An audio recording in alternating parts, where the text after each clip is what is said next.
क्या हुआ? कल लाला हमें तो आज ही पता पड़िया कि हमारे अंदर है तो बलवा। जय जय। हाँ देख तेरा 7 कोस का लंबा चौड़ा देवता हमने उठा लिया सहज में। हाँ हमें तो आज ही पता पड़िया कि हमारे अंदर इतनी ताकत है। भगवान कन्हैया कहने लगे जे कोई तेगमा की चाउमीन थोड़ा हुआ घर घर ले जाके जो मैंने माखन मिश्री खवा वही ताकत कहाँ जाएगी? लाला ऐसे समझ लो जैसे मालपुरों के गोलगप्पे। ये माखन मिश्री की ताकत है। कहते कन्हैया तो तेरे माखन मिश्री खवाए तो हमें कोई ताकत दिखाई देगी। हाँ अब महाराज जितने ब्रजवासी थे सभी गिरिराज पर्वत के नीचे आ गए अपने पूरे गाड़ी छकड़ा लेके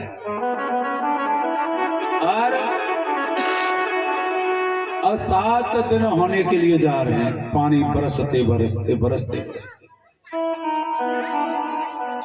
और बाल बाल कहने लगे चौ भैया रे जी बताओ हम तो कभी या खंदक या हाथ को लगा में कभी या हाथ को लगा में जब हाथ तो थक जाए तो कभी या कंधा को लगा ले में कभी सिर को सहारो ले ले में कभी लाठी को सहारो ले ले में।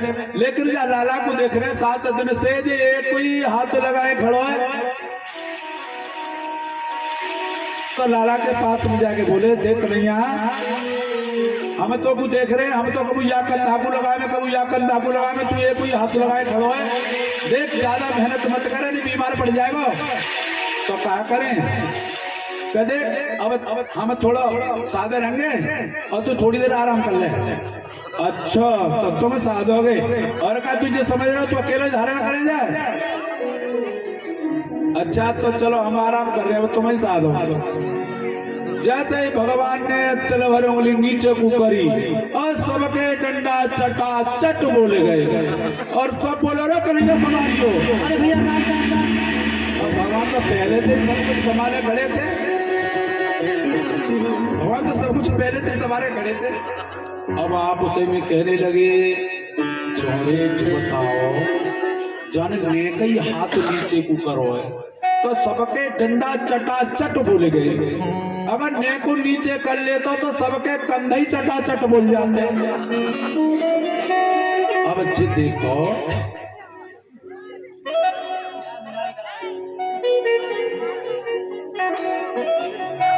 अब जी देखोगे जो अकेलो ही धारण करें पड़ो जाए। अच्छा एक करो एक बात एक काम करो कब डंडा तो सबके चटा चट बोली गए। अब अपने जो कंधा और हाथ और हटा ले। अब सबने एक एक करके अपने हाथ और कंधा हटा ले। अब गोवर्धन पर्वत तो भगवान कन्हैया एक हाथ पे धारण करे। अब आप सही में बोले हे भगवान जब गिरिराज पर्वत को जो अकेला धारण करे पर हम माटी के मथुरा वैसे लगे पड़े जब हाँ वैसे ही धरती पे पूज करे। अब तो सबरे ब्रजवासी बाबानंद के घर पहुंचे। बाबानंद ते कहने लगे बाबा तू सांची सांची बता जे छोरा तीरो ही है ये तारी के मेरा ना तो कौन को है। देख बाबा हमने बड़े बड़े पहलवान देखे हमने बड़े बड़े पहलवान देखे पर देख जो तेरा लाला है ना जे एक ही हाथ बजा गिरिराज पर्वत को धारण करे पड़ो हमारे तो डंडा सब चटाचट बोले गए। पर सांची सांची बता जो कोई दे बताएगा। अरे तुम्हें ना पता ये जो हजारा माला है ना गले में लटका फित्तू में जाको हर समय लटका रहूं ये सब नारायण की कृपा है। नारायण की कृपा से ही गिरिराज पर्वत उठा लिया जा रहा है। बाबा हमने बहुत बड़े बड़े पहलवान देखे पर ऐसा पहलवान हमने कभी ना देखा। 7 दिन हो गए महाराज पानी बरसते बरसते और सामर्थ नाम की जो मेघ मालाएं थी उन्होंने 7 समुद्रों का जल ला करके ब्रज पर पटक दिया। 7 समुद्र खाली कर दिए। अब जब 7 समुद्र खाली हो गए पानी बरसना बंद हो गया। पानी बरसना बंद हुआ। इंद्र ने अपने दूतों से कहा कि जाकर के पता लगाओ ब्रज बह चुका हुआ। दूतों ने देखा तो ब्रज में तो धूल उड़ रही है। दूतों ने जाकर के बताया कि महाराज ब्रज में तो धूल उड़ रही है। क्या? देवराज इंद्र स्वयं आया देखने के लिए और वहां ने देखा तो ब्रज में तो बूंद भी पानी नहीं है। जब ब्रज में देखा कि बूंद पानी नहीं है, देवराज इंद्र ने कहा मेघमाला से भाग जाओ यहां से। और तो मेघमालाएं भाग गए। जब बारिश पानी पड़ना बंद हुआ तो भगवान ने कहा अरे ब्रजवासियों देखो तो सही, अब पानी बंद हो गया। बाहर निकल के देखा तो आसमान साफ। सभी ब्रजवासी बाहर निकल आए और जैसे बिना किसी प्रयास के भगवान ने उस गिरिराज पर्वत को उठाया था, उसी प्रकार बिना किसी प्रयास के ही उसको धारण कर दिया। जिस जगह से उठाया वहीं रख दिया। जय जय। अब परीक्षित महाराज चौंके, गुरुदेव ये बताओ, अभी तो आप कह रहे थे कि सामवर्तक नाम की मेघमाला ने 7 समुद्रों का जल ला करके ब्रज पर पटक दिया, और अभी अभी आप कह रहे हो कि ब्रज में एक बूंद भी पानी नहीं है, तो वो पानी कहाँ गया? ये बात मेरे गले से नीचे ना उतर रही। फिर से मुझे समझाओ। तो सुखदेव जी महाराज समझा रहे हैं, हे राजन, अब मैं तुम्हें एक कथा सुनाता हूं। त्रेतायुग की कथा है।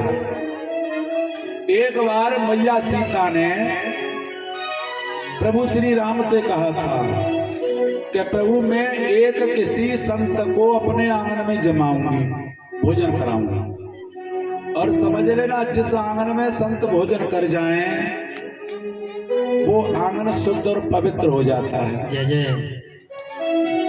जाओ, वो आंगन पवित्र हो जाता है।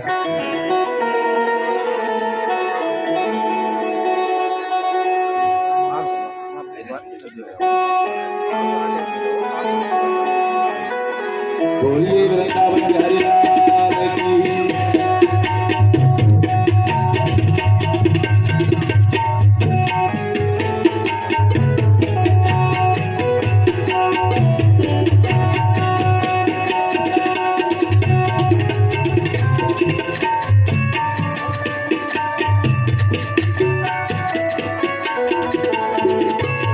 स्वामी सुखदेव जी दर्शन करा रहे हैं परीक्षित के लिए। राजन, तो भगवान श्री राम ने कहा कि सीते क्यों पागल है रही हो? ये संत है ना, संत, ये कभी इनका पेट नहीं भरता है। तो नहीं महाराज, मैं तो एक संत को जमाऊंगी। तो उसी क्षण अगस्त मुनि को निमंत्रण दे आए प्रभु श्री राम। ध्यान से सुनना परीक्षित महाराज। हाँ, जब निमंत्रण दे आए और सीता मैया ने तो अपनी रसोई बनाई। सीता रसोई प्रसिद्ध है महाराज। हाँ, सीता जैसी रसोई कोई ना बना सकते। और सीता जी ने बहुत बहुत सुंदर पकवान, मेवा, मिष्ठान, न जाने काय काय को भोजन तैयार करो। अगस्त मुनि आ गए भोजन करने के लिए।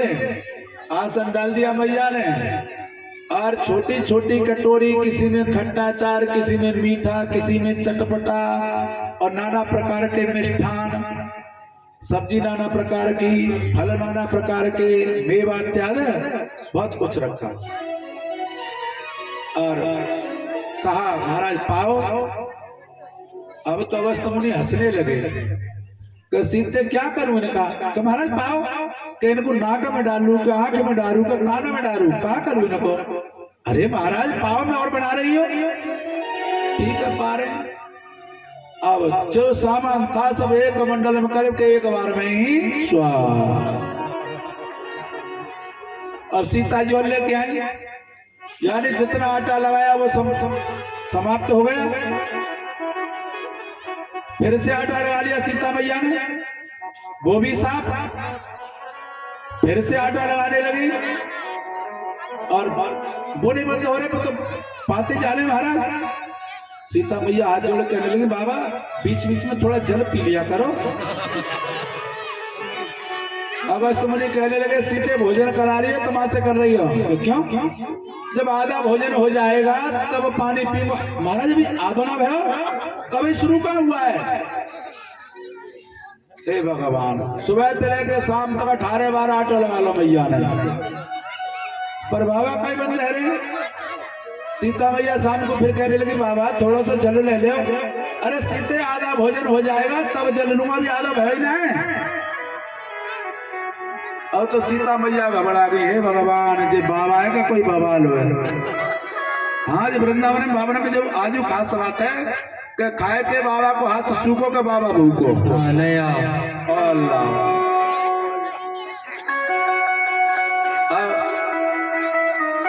मैया सीता ने गणेश जी को पुकारा, रिद्धि सिद्धि को पुकारा, बेटी रिद्धि सिद्धि कहाँ हो जल्दी आओ दौड़ करके। अरे गणेश बेटा कहाँ हो जल्दी आओ। अब तो गणेश जी थोंद लटका के चले आए। रिद्धि सिद्धि आ गई रसोई में बैठा दी, रिद्धि सिद्धि बनावे पर लगी है और गणेश बाबा परसाई कर रहे हैं। दो दिन हो गए, 3 दिन हो गए, 4 दिन हो गए।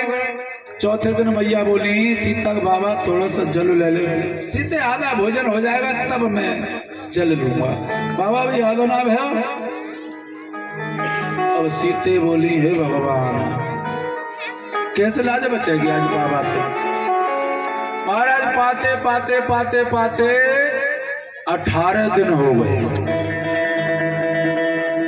18 दिन हो गए। बाबा से कहा सीता मैया ने बाबा थोड़ा जल पी लो बीच में। तो सीते तो भोजन कराना है तो सही तरीके से पेट भर के भोजन कराने मना कर दो हम चले जाएं। अरे तो बाबा मैं जल पीने के लिए कह रही हूँ। अरे तो मेरा आधा भोजन हो जाएगा, आधा पेट भर जाएगा तब पीऊंगा जल। और तो सीता मैया घबराई में तो आधा ही पेट ना भर जाएगा। 18 दिन है गए। हाथ जोड़ के भगवान श्री राम के जोड़े पहुंचे प्रभु तुमने सत्य कहा था, ऐसा बाबा लाए हो तो मुझे को पेट ही ना भर रहा क्या करें कि प्रभु अब के मैं इलाज ला के लेके ऐसा फिर ना महात्मा को चौकट के भीतर न समझूंगी कब। हाँ अब के कैसे इलाज ला के। उसी समय प्रभु श्री राम ने तुलसी दल लिया और तुलसी दल ले करके और बाबा के आगे परोस दिया। और बाबा ने जैसे तुलसी दल को पाया तो संसार की भूख शांत हो गई। हरिओ हरिओ। अब जल ला। अब 10-20 घड़ा आते सीता मैया के 10-20 घड़ा तो वैसे डाले बाबा ने। प्रभु श्री राम कहने लगे देखो महाराज इस युग में हमने आपको पेट भर के भोजन कराया है, लेकिन आने वाले द्वापर में हम आपको पेट भर के जल पिलाएंगे। इस समय तुम्हारी भूख शांत की है और द्वापर में जाकर के आपकी प्यास को भी शांत कर देंगे। आज वही दिन आ गया प्यास शांत करने वाला। भगवान कन्हैया ने याद किया। अगस्त मुनि ने कहा चलो कोई बात नहीं है, द्वापर में जाकर के हमको पानी पिला देना। हमारे लिए द्वापर कितनी दूर है। अब हाल समाधि लगा के बैठते हैं, समाधि खुलेगी तो द्वापर में ही जाके खुलेगी। बैठ के समाधि लगा के मारा। आ गया समय। भगवान कन्हैया ने अगस्त मुनि को याद किया गुरुदेव आ जाओ आज जल पी लो। इंद्र के जो सामर्थक नाम की मेघमाला थी जितना जल बरसाया था उसे सब अगस्त मुनि पी गए साथ ही साथ। इसलिए ब्रज में एक भी बूंद जल नहीं बचा। बोलिए गोविंद भगवान की जय। जय जय श्री राम। एक कीर्तन गाएंगे उसके बाद में आगे। वृंदावन जाने को